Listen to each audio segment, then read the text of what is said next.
Საღამომშვიდობისა ძვირფასო მსმენელებო, მეგობრებო, საქართველო, მოგესალმებით. ჩვენ განვაგრძობთ გადაცემათა ციკლს საუბრები პოლიტიკაზე. დღეს გადაცემაში სტუმრად გვყავს პოლიტიკური გაერთიანება მძლეველი ახალი სიტყვის თავმჯდომარე ბატონი გიორგი ლაშა-ლომიძე. მოგესალმებით ბატონო ლაშა. უღრმესი მადლობა რომ იღებთ მონაწილეობას ჩვენს გადაცემაში. მინდა მოგმართოთ შეკითხვით. კარგად მოგეხსენება დღევანდელი მდგომარეობა საქართველოში, თუ რა ხდება პოლიტიკურ სივრცეში და საერთოდ ყველანაირად. ამიტომ დღის წესრიგში არის ყველაზე ურთულესი რამ. შეიკრიბა სინოდი ერთ-ერთ საკითხთან დაკავშირებით გაიჟღერა ტელევიზიებში, რომ სრულიად საქართველოს კათოლიკოს პატრიარქს გადაყენებას უმიზნებდნენ. თუმცა შემდეგ ეს გამოსვლები შერბილდა და სხვანაირად წარმოჩინდა მოვლენები საპატრიარქოში. რას გვეტყოდით ამის შესახებ, ანუ რა ხდება, როგორ დააკავშირებთ პოლიტიკურ პროცესებს აი ამ ეკლესიის საკითხებთან და რასთან გვაქვს საქმე. იქნებ ერთი-ორი სიტყვით მოგვახსენოთ. მნიშვნელოვანი საკითხები დგას და ეს არის ძალზედ მთავარი საკითხი. მთელი სერიოზულობით შემიძლია ვთქვა, რომ ეკლესიაზე შეტევა, მართლმადიდებლურ ქართულ ეკლესიაზე შეტევა, ეს არის ქართველი ერისზე შეტევა. როდესაც მტერი ლამობს ჩვენს ამ რწმენის სვეტების ჩამონგრევას, ამით ჩამოიქცევა ზოგადად ჯერ სულიერება ადამიანში, ღმერთის ხატი და შემდგომ ასეთი ადამიანი მართლადი და შემდგომ ძალიან ადვილი დასამარცხებელია. ეს შეტევა ახალი არ გახლავთ ჩვენ საზოგადოებას და მსმენელს ამის შესახებ ძალზედ კარგად მოიხსენება, მაგრამ სოფლიოში განვითარებულმა მოვლენებმა, პოლიტიკურმა, ზოგადად გეოპოლიტიკურმა აი ამ საკითხებმა, სადაც წინა პლანზე არის უკვე წამოსული რეალურად ადამიანის დამონება, პირდაპირ ვიტყვი, დეჰუმანიზაციის შემდგომი ეტაპი, ეს არის პირდაპირ ადამიანის გასატანება, სატანიზაციის პერიოდია. ეს წმინდა წერილებშიც არის ასახული და ჩვენ ამ ყოველივეს ბოლო ჟამის აპოკალიფტურ დროში მყოფ ადამიანს თვალსაჩინოდ გვაქვს შესახები. ეს მაგალითები უკვე თვალნათლივია. ბევრი მოგეხსენებათ, ურწმუნოც არის, ესე ვთქვათ, ათეისტური წყობიდან მოვდივართ, ბევრი მორწმუნეს გახლავთ. მაგრამ ერთგვარი ბუნდოვანება ქრისტეს მეორედ მოსვლასთან და ზოგადად აი ამ მნიშვნელოვან საკაცობრიო მნიშვნელობის საკითხთან, რასაც ღმერთის მეორედ მოსვლა ქვია, რაც უკავშირდება ადამიანის ყოფნა არ ყოფნას, თულად გასაგები და პოლიტიკურად და გასააზრებლად ძალიან ძნელად შესაძლოა. მოდით მოვუბრუნდეთ ახლა უბრალოდ უახლოეს აი ამ ჩვენს განვითარებულ ამ პერიპეტიას, რომელზეც თქვით და აღნიშნეთ არაერთს ის, რომ ეს შეტევა ჩვენი დამოუკიდებლობის ერთგვარ გარიჟრაზე ჭალებში რა თქმა უნდა ეროვნულ-განმათავისუფლებელი მოძრაობის დროსვე იქნა შენიშნული ეს ტენდენცია მოგეხსენებათ, როდესაც მე სახელმწიფო მხედველობაში ვარ 1999 წლის 9 როდესაც შესაძლებელი იყო იმ ტრაგედიის თავიდან აცილება. და სამწუხაროდ ჩვენ მაშინ ჩვენს უწმინდეს გაუნეტარეს ჩვენს პატრიარქს კათოლიკოს არ უსმენთ. მოხდა ის ტრაგედია, რაც ერთგვარი შიდა განხეთქილება სულიერად თუ გავიხსენებ პარალელს მოვიყვან, ხო? 1917 წელს მეფის იმპერიაში, როდესაც წინ წლებად ჩატარდა საეკლესიო კრება, ეს იყო ერის კრება და იქნა არჩეული პატრიარქი და შემდგომ ავტოკეფალია იქნა გაფუძნებული. აი ის იყო ერთგვარი საფუძველი, რომ შემდგომ ერთ წლის თავზე დამფუძნებელმა კრებამ ასევე გამოაცხადა საქართველოს დამოუკიდებლობა.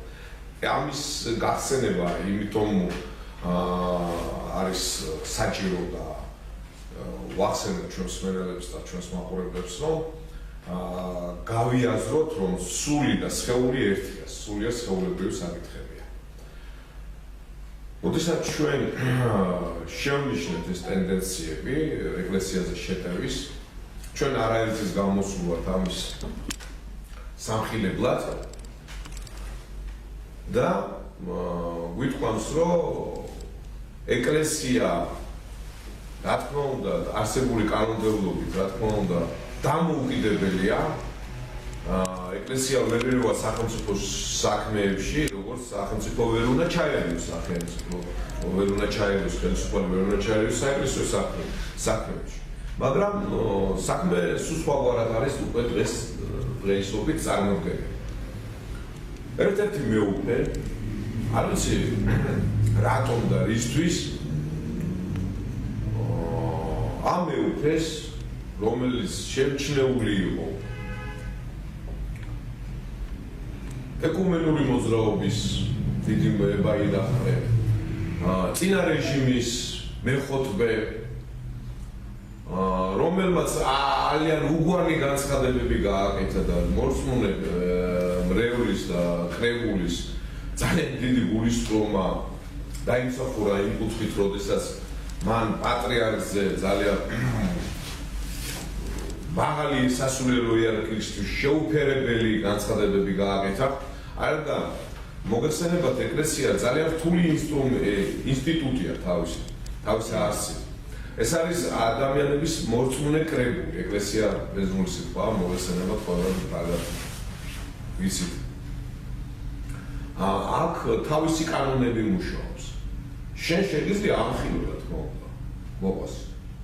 და ეს პირველი ქრისტიანული ქრისტეს მიერ შეგონება, მაგრამ უნდა დასაბუთების არ ქონის შემთხვევაში თუ კი ვერ დაასაბუთებ, მაშინ ხო იყვება ქრისტეს მძნებები. არაც ილსამო.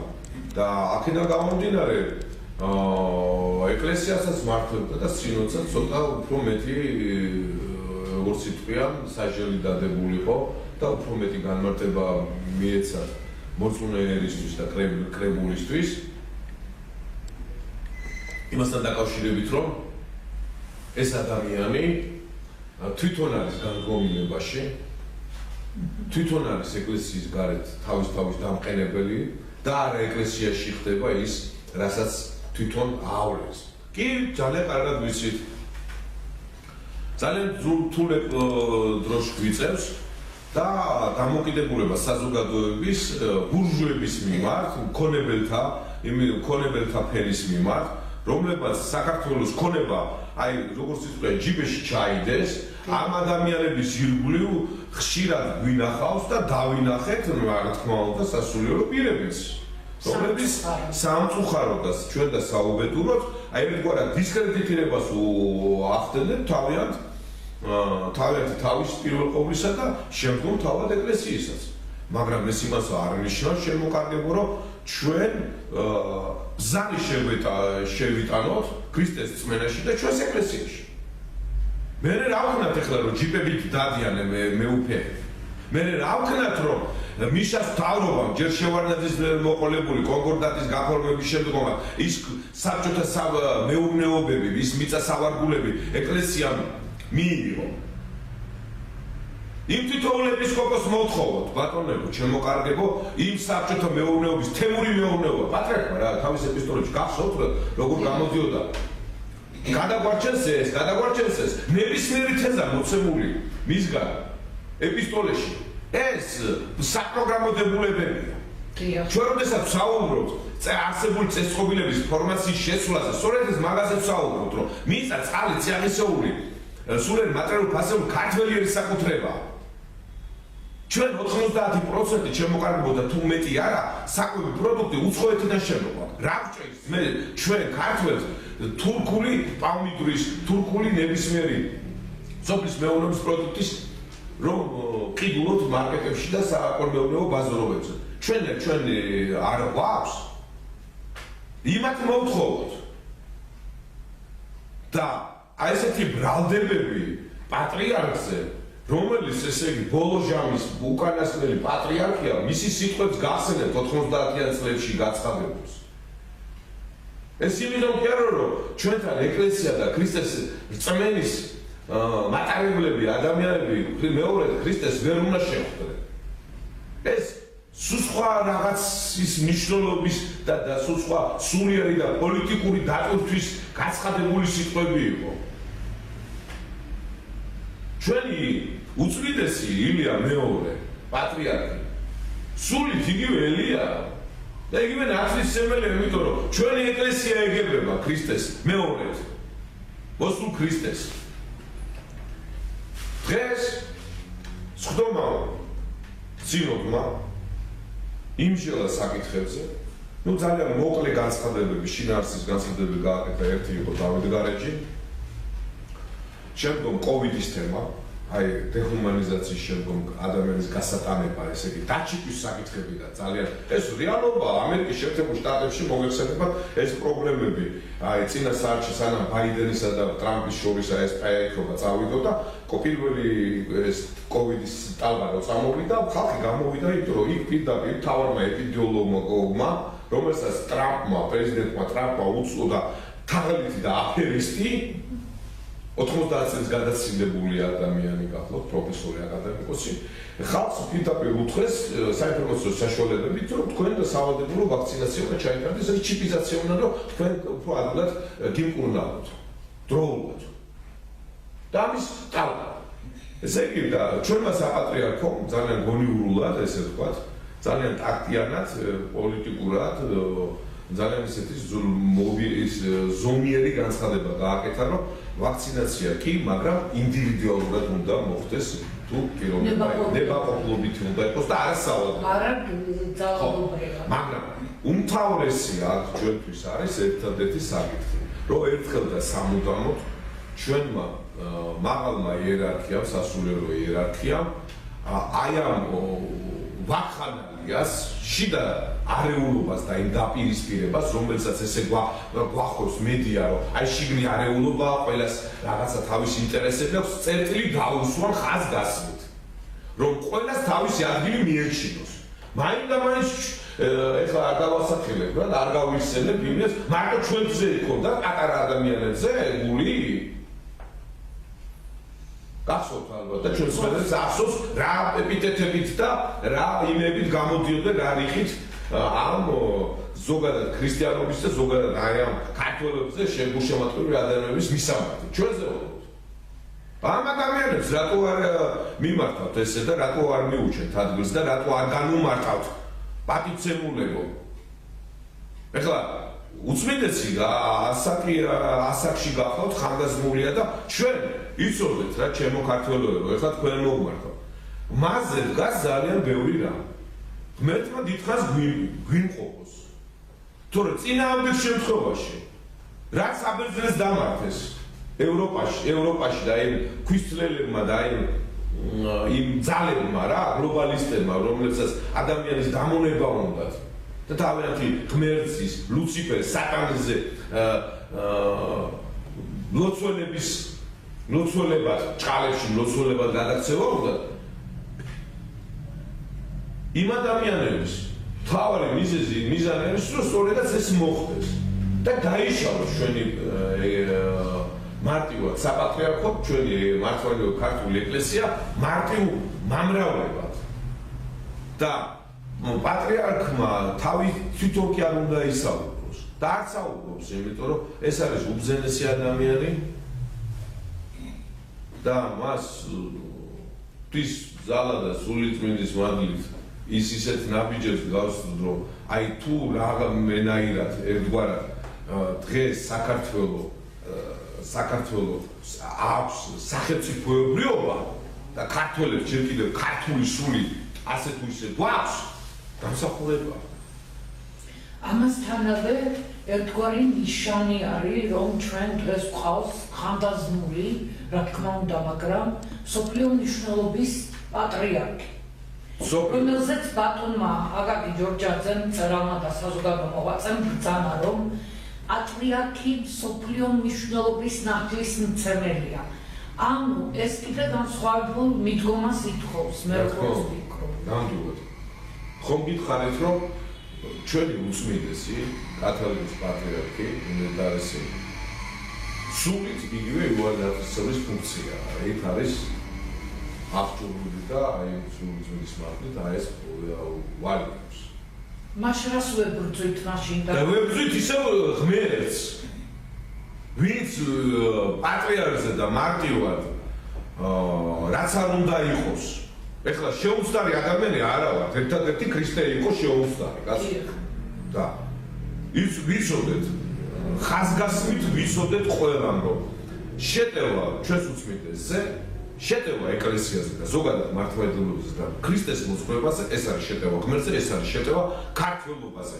არ იქნება ეკლესია სულიერად მოხდება ქართველი, მოხდება ფიზიკურად ქართველი. ამიტომ ჩვენ არც ამიტომ სასופველი იგავი არის მოთხრობილი თავად მაცხოვრისაგან სასופველი როცა მსგავსიაო პურის ხალისო და გაგახსენებთ ამ პურის ხალის იგავის მოკლეს შინაარს